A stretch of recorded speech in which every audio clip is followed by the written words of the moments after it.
ഉണ്ടാക്കിയിട്ടുണ്ട്. അതിന്റെ നേതാവായ ശ്രീമാൻ പി എ തോമസ് അവർകളാണ് ഈ സമരം ഉദ്ഘാടനം. ബഡ്സ് ആക്ട് എന്ന് പറഞ്ഞാൽ 2019 കേന്ദ്ര ഗവൺമെന്റ് ആവിഷ്കരിച്ച ഒരു നിയമമാണ്.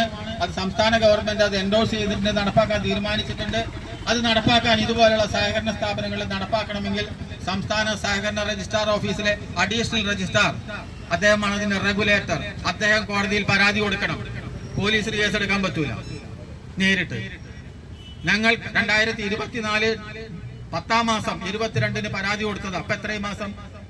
10 മാസത്തോളമായി തുടങ്ങി, 9 മാസം കഴിഞ്ഞു, ഇതുവരെ നടപടിയില്ല. വേണ്ടി ഞാൻ സ്വാഗതം.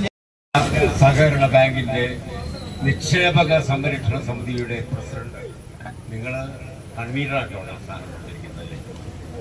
ഞങ്ങൾ ഹരിദാസ് സാറ്, നിക്ഷേപക സംരക്ഷണ സമിതിയുടെ നിങ്ങളുടെ നേതാവായിട്ടുള്ള ഡോക്ടർ ജോർജ്, ശ്രീ ജെയിംസിന് ഇപ്പൊ പരിചയപ്പെട്ടു, മറ്റു ഭാരവാഹികളെ എനിക്ക് നമ്മുടെ ഭരണപക്ഷം ബാക്കി എന്തെല്ലാം കാര്യത്തിൽ ഇടപെടുന്നു.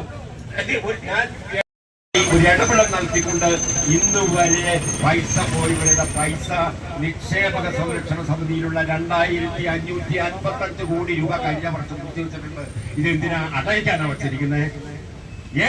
വേണ്ടി വരുന്നതല്ല, ശമ്പളം നല്ല